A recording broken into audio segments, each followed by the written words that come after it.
आवडी मनात म्हणत होती, मी वाईट आहे. मी दिल्या घरी मेले नाही. मुलीला दिल्या घरीच मेलं पाहिजे.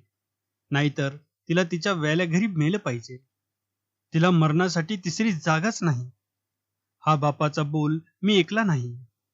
मी तिसरे घर निवडले. म्हणूनच मी वाईट ठरले आहे. आणि अशा वाईट आवडीची कोण दखल घेणार? कोण माझ्याकडे येणार? 2 भाऊ, 2 बहिणी, आई, बाप कोणी कोणी मला माहेरी नेणार नाही. कारण मी त्यांचं ऐकलं नाही. मी वाईट मार्ग पत्करला. मी माहेर दुखावलं. इतक्यात धनाजी आला. आवडीला रडताना पाहून म्हणाला, आवड, काय ग झालं? काही नाही, ती डोळे पुसून म्हणाली. पोरी माहेरी आल्या, मात्र माझं माहेर दुरावलं. माझं नशीब फुटकं ठरलं. आवडे, धनाजी म्हणाला, काय झालं? दगडासारखं काळीज करून तू माझ्या घरी आलीस. आणि आता हे रडणं. मी काय करू ते सांग. काही करू नका, आवडी डोळे पुसून म्हणाली. माहेरचं नाव ऐकून काळीज तुटतंय. त्याला काय सांगू? हे ऐकतच नाही. मी त्याला काही सांगता येत नाही. म्हणून रडू येतंय. आणि रडलं म्हणून काय झालं? माझी असव का मोत्याची आहेत? तेव्हा ती वाया जातील. तुम्ही त्याचा विचार करू नका. काही होणार नाही. जे देवाला कबूल असल तेच होणार. एवढं बोलून आवडी घरात गेली. आणि बाळाला पाहताच ती सर्व दुःख विसरली आणि हसू लागली. तोच एक चमत्कार झाला. नांदगावची सारजा आपल्या बहिणीचं आवडीचं घर विचारित विचारित रामोशी वाड्यात आली. आणि तिला पाहून आवडीनं हंबरडा फोडला. अक्का, तू इकडं कशी? असं म्हणून तिने सारजाच्या गळ्याला मिठी मारली. हृदयाचा बांध फुटला आणि त्यानं रामोशांची घरात दचकली. सारजानं रडत रडत आवडीला शांत केली. म्हणाली, तू आमासनी विसरलीस, पण आम्ही तुला कसं विसरणार? माया जाळ हाय ह्यो.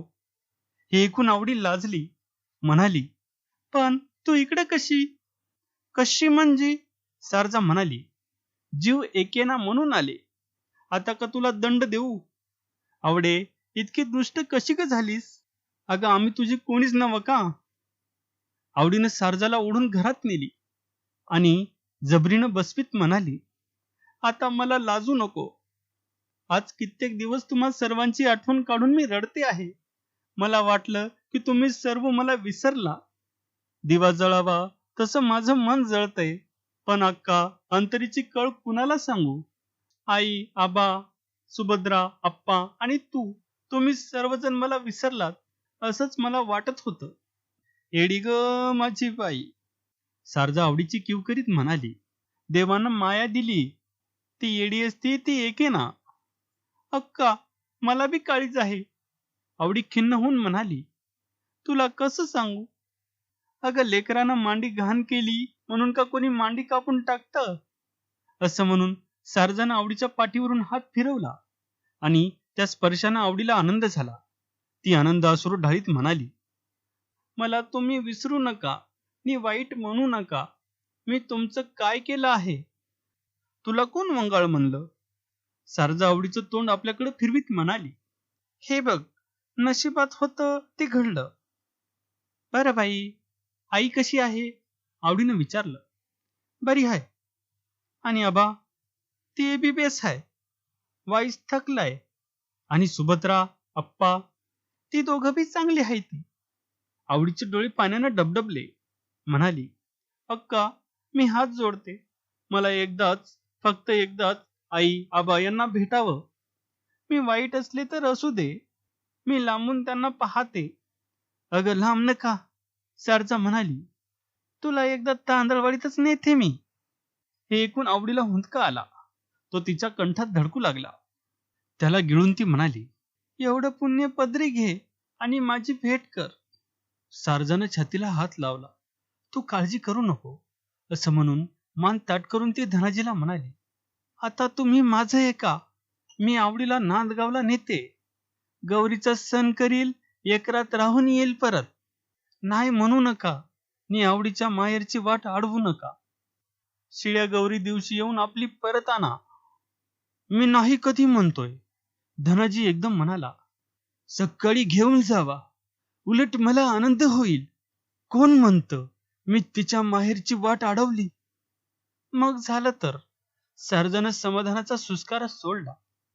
म्हणाली, सकाळी मी आवडीला नांदगावला नेते. परवा गौरीचा सण झाला की तुम्ही सकाळीच या आणि तिला परत आणा. अशीच येऊन जाऊन तिच्या माहेरची वाट म्हणू द्या. धनाजीनं होकार दिला आणि सकाळीच आवडी सारजाबरोबर नांदगावला निघाली. धनाजी तिला घालवीत शिवेपर्यंत गेला आणि गौरीचा सण झाला की सकाळी येतो असं म्हणून परत फिरताच बाळ रडू लागला. आवडी चकित होऊन पाहू लागली. मुलाच्या रडण्याचे तिला कारण कळेना. धनाजी बाळाला आपल्याकडे घेत म्हणाला, आवडे, राहू दे त्याला. आज आणि उद्या 2च दिवस मी सांभाळतो त्याला. तू जा आणि गौरी झाले की सकाळीच मी येईन. आवडी गोंधळली. डोळे पुशीत म्हणाली, 2 दिवस जपा त्याला आणि शिळ्या गौरीला तुम्ही सकाळीच या. मी वाट पाहत बसेन. काळजी करू नको, जा. धनाजीने तिला धीर दिला आणि बाळाला घेऊन परत फिरला. आवडी नांदगावला निघाली. सर्जानं रदबदली करावी. तिनं आईबापाला सांगावं आणि आपल्या माहेरची वाट पुन्हा मोकळी व्हावी म्हणून तिनं धनाजीकडे पाठ करून नांदगावची वाट धरली.